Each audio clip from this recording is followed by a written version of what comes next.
C'est l'heure de politique en partenariat avec Slate.fr. Bonsoir Jean-Marie Colombani. Bonsoir Roselyne. Cofondateur de Slate.fr et ancien directeur du Monde. C'était un Emmanuel Macron comme on ne l'avait jamais vu. La seule fois où il parlait de la guerre, c'était celle contre le Covid. Et cela lui avait été reproché. Cette fois, il a parlé de la vraie, celle que Vladimir Poutine a choisi de faire. Le ton grave, un appel à la nation pour dire aux Français que la guerre n'appartenait plus au livre d'histoire, mais qu'elle était là, sous nos yeux. Son but, unir les Français derrière lui et comme un message subliminal, gardez-moi car je sais faire, j'ai les solutions et les décisions que je connais et que je prends. On l'écoute. Notre croissance, aujourd'hui au plus haut, sera immanquablement affectée.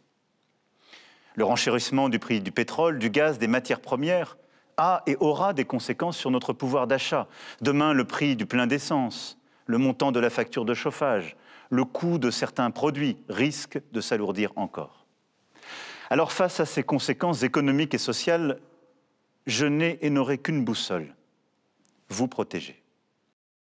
Voilà le président protecteur. Sur le front de la guerre, le président continue le dialogue avec Vladimir Poutine. Le maître du Kremlin a dit qu'il continuerait, que son but était de prendre le contrôle de toute l'Ukraine. Selon l'Élysée, il faut s'attendre à ce que le pire arrive. Quant au président Macron, il adressera une lettre aux Français demain dans la presse quotidienne régionale pour annoncer et dire pourquoi il est candidat à un second mandat. On en parle avec Hubert Coudurier, directeur de l'information du Télégramme. D'ailleurs, le Télégramme dans lequel paraîtra, et avec d'autres journaux, cette lettre aux Français. Et puis, vous venez de publier aujourd'hui Valérie Pécresse, La guerrière aux éditions L'Archipel. Avec nous également Carole Barjon de l'Obs. Bonsoir Carole. Bonsoir Roselyne. Et Leïla Latrousse. Bonsoir. Bonsoir. Vous êtes journaliste à France Info. Donc Jean-Marie, il faut s'attendre au pire. Quelles en seront d'après vous les conséquences? Comment comprendre en quelque sorte cet avertissement du président Macron?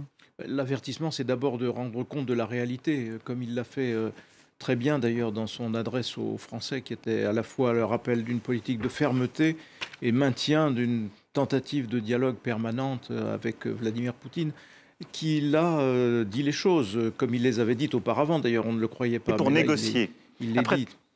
Donc, je pense que pour Emmanuel Macron, l'important, c'est de malgré tout d'être conforme à ce qui va se passer, en prévenant que le pire est à venir. En effet, c'est ce qu'on peut penser, parce que regardons ce que fait Poutine. Il n'attaque pas l'Ukraine, il attaque les Ukrainiens, il cible les Ukrainiens, il cible la population, comme il l'avait ciblé d'ailleurs dans les guerres précédentes qu'il a opérées.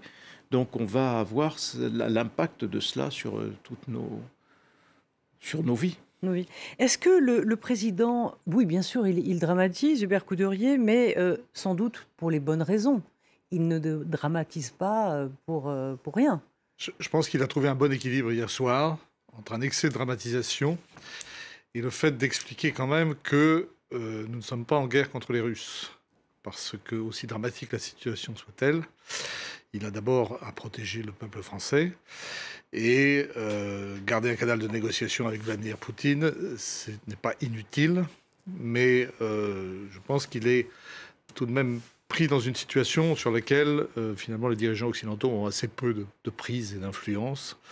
Bien sûr, on met en avant le fait que l'Allemagne a changé de cap, va se réarmer, que l'OTAN va sortir de sa mort cérébrale, qu'un certain nombre de pays comme la Roumanie et la Moldavie et bien d'autres veulent adhérer à l'OTAN.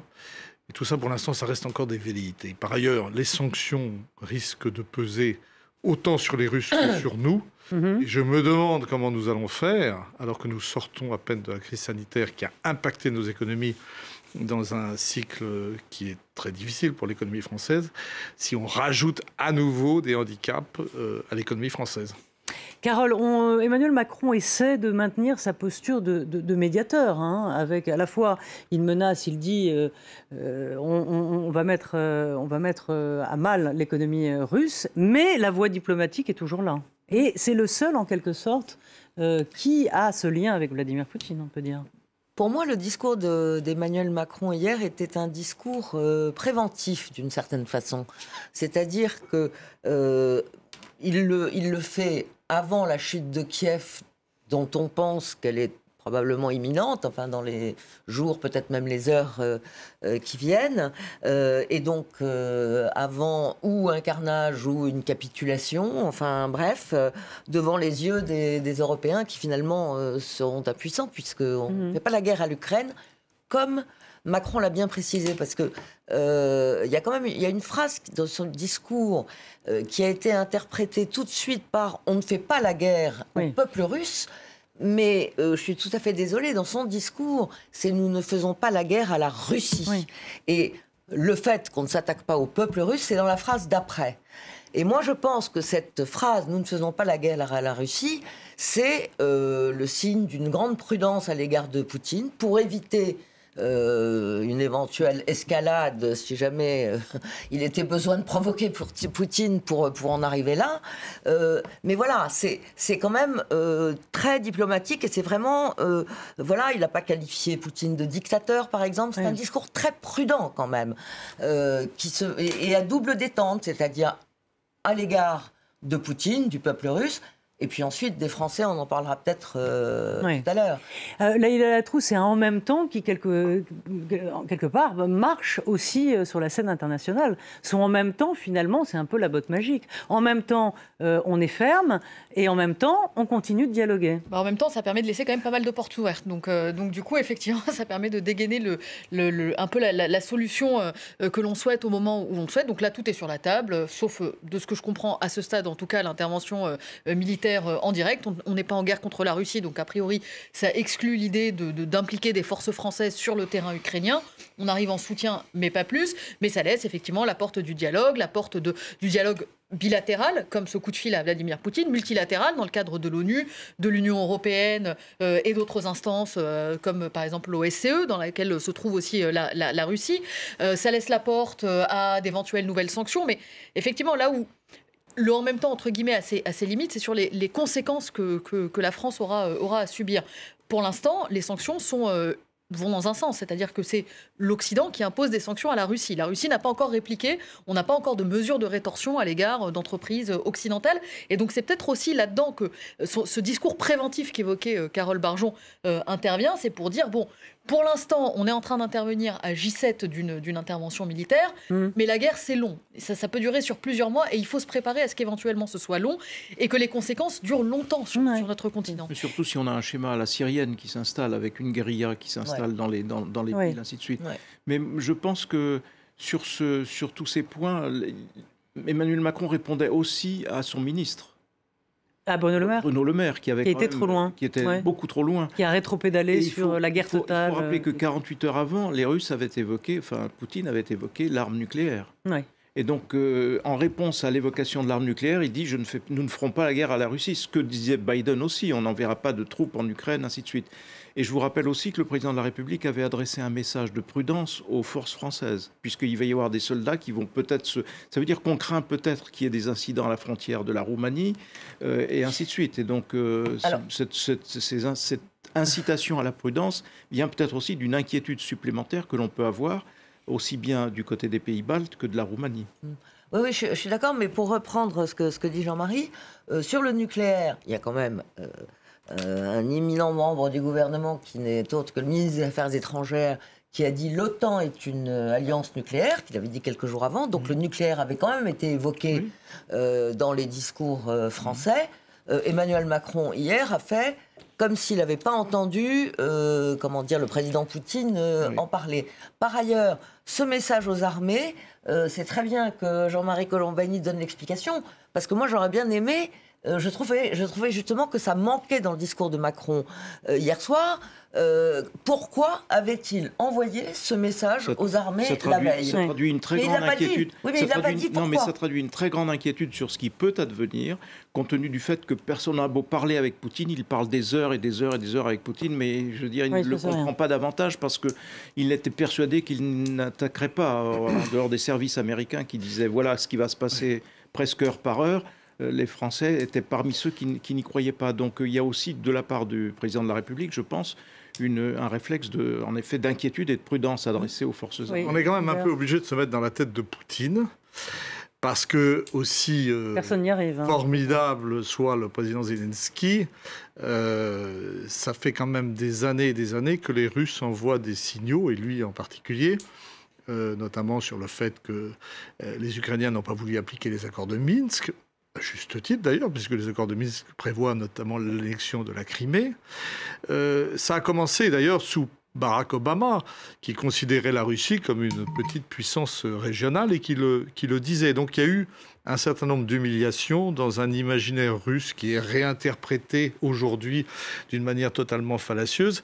Mais pour comprendre jusqu'où le personnage peut aller et les risques qu'il nous fait courir, parce qu'il y a les sanctions économiques qu'on va subir en retour, c'est-à-dire qu'on a quand même 850 entreprises, dont Total en Russie, les prix de l'énergie vont flamber, et puis il y a cette peur du nucléaire, cette peur que, à un moment donné, face à la résistance des Ukrainiens qui était inattendue, on ne pensait pas qu'ils seraient aussi courageux, ils balancent une arme tactique, une arme nucléaire tactique, ce qu'on appelle les armes du champ de bataille, et ce serait là, alors pour le coup, dramatique, et on ne sait pas jusqu'où il est capable d'aller, parce qu'il y a une part de bluff et de poker chez Poutine, mais on n'a pas envie de jouer avec ça. Moi, je ne pense pas qu'il faille s'attarder sur la notion d'humiliation, parce que c'est l'idée que Poutine se fait de l'humiliation, mais elle est exprimée depuis le début, c'est la chute de l'Union soviétique.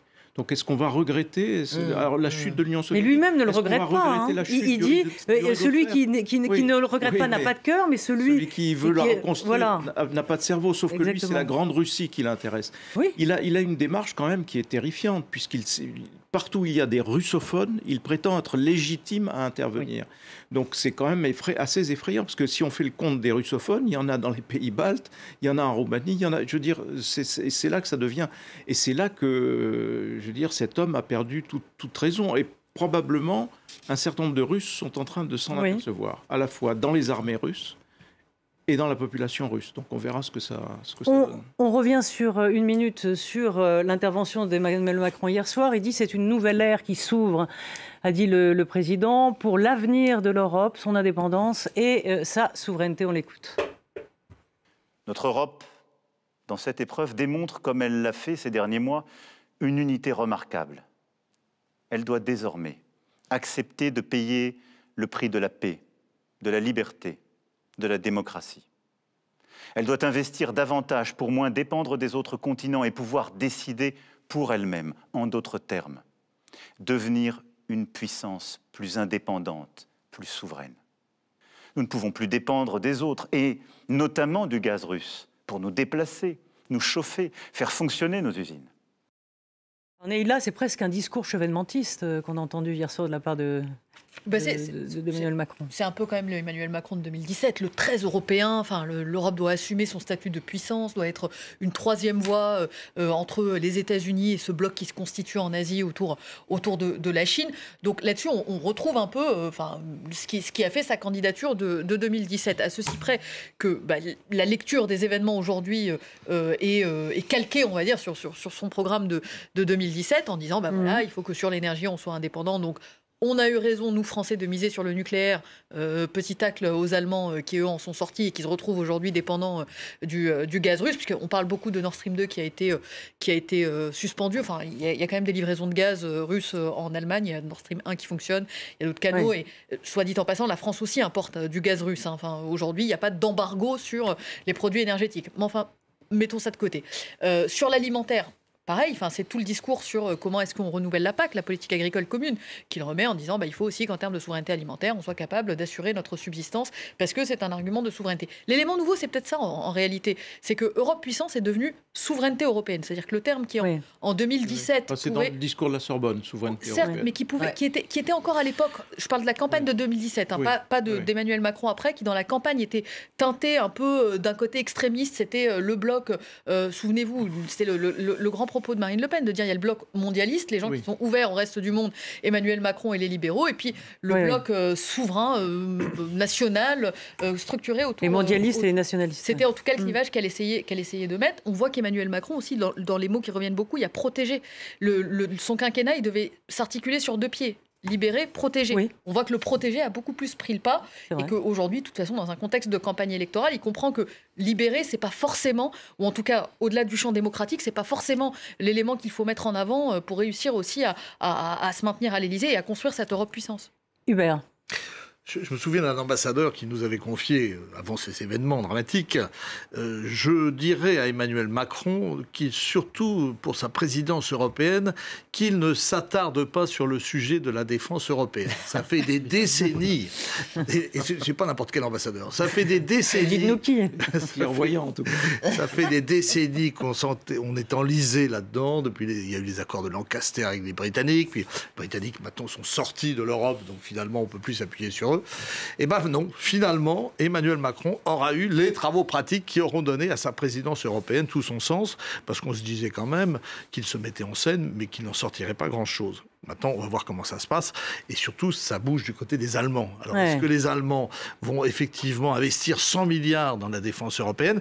Jusqu'à présent, ils avaient l'air de considérer que nos aventures en Afrique étaient plutôt du genre néocolonial. Et on n'arrivait pas tellement à les... Ils nous accompagnaient assez peu sur les... Ils accompagnaient sur le terrain, quand même, en Afrique. Pas beaucoup. Oui, hein, ils étaient assez réticents. Ils livraient le matériel, on va dire. Les Allemands ne font rien à moitié. Donc, s'ils disent qu'ils vont le faire... Alors, c'est marrant parce que ça tombe sur la personnalité d'Olaf Scholz qui n'était pas vraiment programmé pour ça. Absolument. Et on va voir ce que ça donne. Mais de toute façon, les Allemands, ils ont une pratique aussi des Russes. Alors, ils parlent moins, ils se mettent moins en scène, mais ils ont une pratique de la Russie et de la proximité avec la Russie qui fait qu'ils peuvent être aussi très efficaces. Alors, dans cette allocution grave d'hier soir, le président dit que cette guerre vient percuter notre vie démocratique.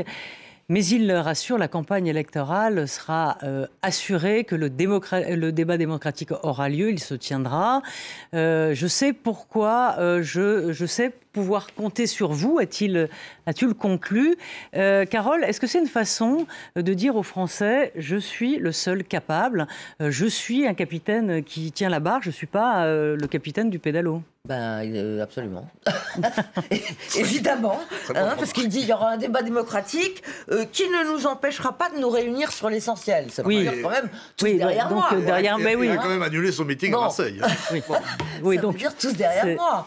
Bon, et bien entendu que, à sa place d'ailleurs, on ferait peut-être pareil, il aurait tort de se priver de sa posture, enfin déjà de l'avantage que lui procure sa fonction, d'être chef de guerre, ce qui est ou chef de non-guerre. Oui, parce que chef d'une guerre déclenchée par un autre, quoi. Mais bon, mais qu'on ne fera pas nous-mêmes, effectivement.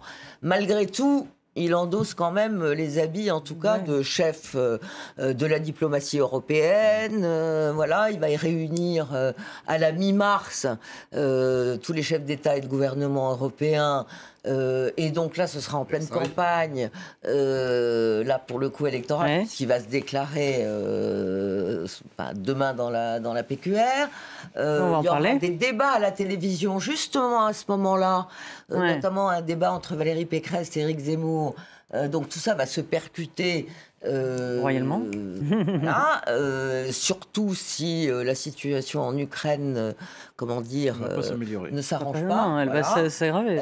Il y a des chances que ça écrase un peu tout. Maintenant, moi je trouve de mauvaise foi l'argument de ceux qui disent le débat démocratique a été écrasé, la campagne, il n'y a pas de campagne. Non, parce que de toute façon tout se passe à la télé, donc il y a un débat. Il a quand même été en surplomb. Non, mais ce qui est vrai, c'est qu'il y a un certain nombre de candidats qui manquent d'arguments, ça c'est évident. Je suis absolument d'accord. Ils manquent d'arguments, donc ils disent la campagne est écrasée.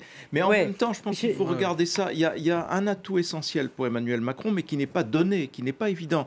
De dire il est président, donc il est avantagé. Non, c'est pas automatique. En revanche, à l'épreuve d'une crise comme celle-là, à l'épreuve d'une crise, les autres sont décrédibilisés, Jean-Marie. À l'épreuve d'une crise comme celle-là, on jauge l'essentiel. Comme disait le général de Gaulle, le président est en charge de l'essentiel. Eh bien, l'essentiel, il est jugé quand il y a des crises. Il est jugé aujourd'hui, l'essentiel. Il est jugé sur sa capacité à gérer cette crise, à l'affronter. Ça n'est pas automatique. Et s'il s'en sort bien, pour le moment, il s'en sort très bien, évidemment, ça lui sera avantageux. Ce sera un avantage pour lui. Mais ce n'est pas un avantage donné d'avance. Idem pour la crise sanitaire. La crise sanitaire, s'il avait été mal jugé par les Français, il en prendrait là aujourd'hui Bien plein la sûr. figure. Oui, Ce qui n'est alors, pas le oui. cas. Et s'il est si haut aujourd'hui dans les intentions de vote, c'est parce que les gens l'ont crédité de sa gestion de la crise sanitaire, et on va voir comment il avance dans la crise internationale pour voir s'il est à la hauteur. Mais c'est un facteur essentiel, D'autant que parce que vous pouvez demander la à... crise sanitaire, ça avait mal démarré. Oui, en fait, puis on peut au départ, on Oui, oui, avait oui. Et accablé puis on va du manque confronter de les masques. autres. On va confronter les autres Voilà, à ce qu'ils alors, disent sur cette crise. Oui, mais c'est quand même, c'est il a quand une même un avantage parce que généralement le président pas évident, c'est pas automatique. impose Oui, oui, son non, calendrier oui. Non, mais et ses thèmes. Il a Et en ça, été, c'est un avantage. il a quand même été, c'est un homme qui effectivement a démarré il y a eu un an d'état de grâce où il a mené des réformes plutôt libérales, et ensuite il a été perclus de crise. Et c'est vrai qu'il a fait preuve pendant ces années-là d'une virtuosité assez exceptionnelle. Ça a démarré très mal. Ça démarre sur une affaire, je dirais, de corne-cul, qui est l'affaire Benalla, et puis ensuite les choses s'enclenchent. Et sur l'affaire la crise sanitaire, au départ, tout le monde dit mais c'est pas possible, que fait le gouvernement, il n'y a pas de masque, Oui, ça commence. on manque de tout, les ARS ne servent à rien, etc. Et finalement, ça commence à tourner au moment où il décide de ne pas fermer les écoles. Ouais. Et il montre finalement que le choix du chef de l'État peut prévaloir sur les avis des médecins. Ouais. Et il va réussir. Finalement, il a un côté plastique chez lui qui montre aussi qu'il sait s'adapter aux situations. C'est ça aussi en même temps. Et qu'il affronte. Et qu'il n'est pas figé dans des idéologies. Il est pragmatique, en fait. Oui, et il rectifie parfois lorsqu'il fait des erreurs. Mais Neila, il y a une phrase qu'il répète à l'envi depuis des années, c'est son fameux retour du tragique. Et rappelez-vous, il avait fait cette interview à la NRF où il disait, à propos de l'Europe, ce qui me rend optimiste en Europe, c'est que l'histoire en Europe redevient tragique. Cette phrase était quand même... de dire que ce qui le rend optimiste, c'est que le tragique est en train de revenir.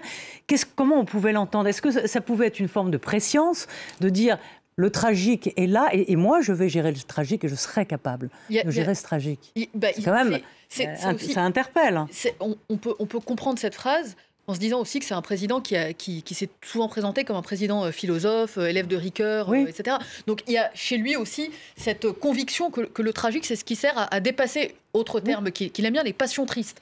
Donc le tragique, c'est ce qui sert à réformer, c'est ce qui sert à aller de l'avant, c'est ce qui sert c'est d'ailleurs à ce qui se passe purger. aujourd'hui. Et c'est ce qui se passe aujourd'hui, et c'est précisément le discours qui a été tenu hier, c'est-à-dire que, mine de rien, dans cette guerre qui nous menace aux portes de l'Europe, dans ce tragique, dans cette fin de l'histoire qui en fait n'est pas une fin de l'histoire, l'histoire n'est pas finie, il y a la possibilité de construire un monde meilleur.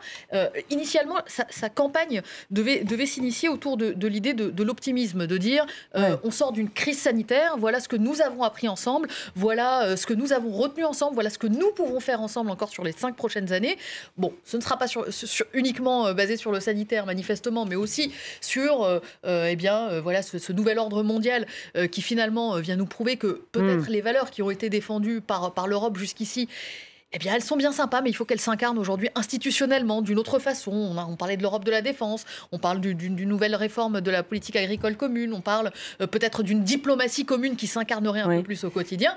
Dans le retour du tragique dont il semble se satisfaire, il y a aussi une part de ce discours-là. Alors, juste avant de passer à sa candidature, dans le baromètre Kantar, que vous le sachiez, pour le Figaro Magazine, Emmanuel Macron prend 6 points. Il est à 45% de bonnes intentions, de bonnes opinions. Si l'élection avait lieu aujourd'hui, eh bien, peut-être qu'il serait réélu, mais il reste encore quelques semaines. Alors justement, élection, oui, il est candidat. Hein, il l'avait, on le savait, hein, ce n'est pas une surprise. C'était la manière dont ça allait être fait. Eh bien, on a la réponse, puisque Emmanuel Macron annonce sa candidature dans la presse quotidienne régionale, demain, en version papier, et ce soir sur le net. Et c'est une lettre aux Français que vous publiez demain, Hubert Coudurier. Vous avez une petite idée de la teneur? Moi et les autres, et donc je n'ai aucune idée de la teneur, car on a un embargo très très strict, et ce sera sur le web à partir de 20h30 pour enjamber, parce que chacun veut enjamber quelque chose. Lui, c'est l'élection présidentielle, et nous, c'est les 20h. Donc ensuite, on pourra faire ce qu'on veut. Ah ouais, mais attendez, si c'est 20h30, vous en jouerez plus le 20h, là.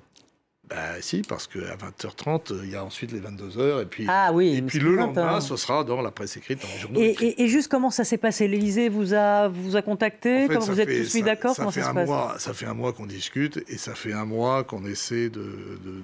En fait, c'était prévu. Cette idée d'une lettre était dans les esprits. Comme François Mitterrand, la lettre aux Français. Voilà. Je pense qu'il s'inspirait de Mitterrand. La réélection de Mitterrand est un exemple. Donc, pour lui. Et ensuite, alors, il était question de faire une émission de télévision derrière. Ça, je ne suis pas sûr qu'on l'obtienne. Mais en tout cas, on aura la lettre, ça, c'est sûr. Donc, on peut aller ce soir sur le site du Télégramme. Absolument. Et pour lire donc cette... Télégramme.fr. Moi, ce qui m'a frappé quand même dans son intervention hier, si je peux dire un petit mot, mais allez-y, c'est que j'ai trouvé qu'il essayait tout de même de répondre aux critiques de vouloir occulter la campagne et qu'il voulait quand même expliquer qu'il serait républicain au sens où il débattrait. Il y a quand même en France parfois une absence de culture économique. On n'est pas toujours conscient des enjeux d'un pays quand même, sinon en voie de déclassement, dans une forme de déni à l'égard de ses difficultés. Le commerce extérieur va en prendre un coup supplémentaire. L'endettement, c'est pas fameux. La désindustrialisation, il y a des petits signes annonciateurs au niveau des startups, en tout cas, que ça remonte. Mais je pense que ça, c'est des débats que Valérie Pécresse a essayé de mettre sur la table et quelques autres aussi, mais surtout elle, et qui maintenant, que tout le monde a récupéré maintenant. Et à mon avis, on n'y échappera pas. Et je dois dire quand même qu'une campagne aujourd'hui, tout le monde ne sait pas exactement pour qui il va voter. Ça se décide parfois dans les 8 ou 10 derniers jours. Valérie Pécresse qui dit ça, d'ailleurs, aujourd'hui, qui dit que les Zemmour, Le Pen, Mélenchon sont discrédités. On l'écoute. Il y a eu des déclarations très fortes en faveur de M. Poutine de la part d'un Jean-Luc Mélenchon, d'un Éric Zemmour, d'une Marine Le Pen. Et je crois qu'aujourd'hui, ça les discrédite vraiment pour gouverner la France. Aujourd'hui, ce dont nous avons besoin, c'est d'une France libre. Et moi, je choisis cette France libre, cette France debout, cette France du général de Gaulle, cette France qui choisit clairement ses alliés. Oui, la complaisance de certains, des candidats envers Poutine, on le voit dans les sondages. D'ailleurs, ils perdent des points dans le rolling là, de 17h. Marine Le Pen est toujours deuxième. Au-delà d'ailleurs, parce c'est surtout Éric Zemmour qui paye ça. En dehors de ça, on a un déplacement assez considérable. On était parti depuis plusieurs mois sur l'idée que la France avait viré à droite, voire à l'extrême droite, puisque l'extrême droite faisant 30% d'intention de vote au premier tour, etc. Et donc vous aviez une flambée souverainiste, vous aviez une flambée anti-européenne, vous aviez une flambée... tous ces thèmes en disant le déclin de la France, la grandeur, c'est en se repliant, ainsi de suite. Et c'est tout ça qui est balayé aujourd'hui par les événements. Donc le souverainisme est soluble dans plus d'Europe aujourd'hui parce qu'elle s'impose et on voit qu'elle s'impose vitesse grand V, et ainsi de suite. Et le président libéral, comme le disait Hébert tout à l'heure, c'est d'abord le président protecteur aujourd'hui. Et il va rester protecteur pendant de longues années, c'est-à-dire sur des ressorts qui n'appartiennent pas fondamentalement à la droite. Et ainsi de suite. Je pense qu'on peut regarder aussi l'attitude vis-à-vis des réfugiés. On les appelle réfugiés d'ailleurs, on les appelle plus immigrés, on les appelle réfugiés cette fois. Plus migrants, on va les accueillir. Et ainsi de suite. Vous avez sur tout un tas de thèmes de cette nature un renversement à peu près complet. L'Europe, on disait l'Europe va mal, l'Europe est divisée, l'Europe unanime vote des sanctions très lourdes, comme jamais. La défense européenne prend forme, ainsi de suite. Donc vous avez une contradiction totale avec ceux que citait Valérie Pécresse et qui sont en effet pas seulement sur le plan strictement du soutien à Poutine, mais qui sont en porte-à-faux sur beaucoup d'autres thèmes. Vous vouliez réagir sur le souverainisme? Oui, ça, clairement, oui, ils en prennent un coup. Il y a réaffirmation de l'Europe, tout ce que vous venez de dire, je suis d'accord. En revanche, je ne suis pas certaine que pour autant, les sujets qui étaient des sujets de préoccupation importants au-delà du pouvoir d'achat, c'est-à-dire sécurité, immigration, disparaissent totalement. Les gens peuvent être préoccupés par le sort de l'Ukraine, considérer qu'il faut accueillir des réfugiés ukrainiens. Parce que peut-être, il faut le dire, ils font partie d'une civilisation qui est peut-être plus proche de celle des Européens, des Français, mais je ne pense pas que ça occulte totalement les autres sujets. Hubert Coudurier, un mot sur ce livre qui sort aujourd'hui, Valérie Pécresse, la guerrière aux éditions L'Archipel. On a l'impression que c'est plutôt la guerrière dans son propre camp. C'est-à-dire qu'après tout ce qui s'est passé, on se demande s'ils veulent vraiment qu'elle gagne. Parce qu'elle est entravée quand, on vous lit... Enfin, la guerrière, moi, j'ai surtout essayé de comprendre un peu son parcours, et j'ai vu que c'est quand même une femme qui a beaucoup d'empathie pour les autres, contrairement à l'image qu'elle peut donner. Empathie d'ailleurs formée par son grand-père qui était psychiatre. Et puis c'est une femme qui joue assez collectif. Et, je ne sais pas si les psychiatres ont beaucoup d'empathie, mais bon. Enfin ça c'est un autre débat. Mais en tout cas, elle n'est pas vraiment dans la séduction et elle a raté son début de campagne. Mais elle a été puissamment aidée par Nicolas Sarkozy. Oui. Qui, pour des raisons que l'on peut tout à fait s'expliquer, à savoir qu'il ne veut pas qu'on lui succède en tant que président de droite, qu'il a une relation assez ambiguë avec Emmanuel Macron, dont il espère peut-être qu'il l'aidera à régler ses problèmes judiciaires comme il l'avait fait lui-même avec Jacques Chirac. Sarkozy a ambiancé le début de campagne de façon assez remarquable, avec l'aide de Rachida Dati, qui en a remis une couche, et évidemment tout le monde était prêt à lui tomber dessus. Si j'ajoute qu'en plus c'est une femme tout de même bourgeoise, qui a bien réussi, et que finalement elle n'est pas dans l'air du temps, qui est plus transgressive, que finalement elle n'est pas, quand elle s'essaie à des punchlines, c'est pas on dirait qu'elle se limite intellectuellement, alors qu'elle est beaucoup plus subtile que l'impression qu'elle peut donner. Donc moi, je lui donnerais juste un conseil, je termine là-dessus, c'est ce qu'a fait François Mitterrand en 81 pendant la campagne. Il est parti en Chine pendant 15 jours.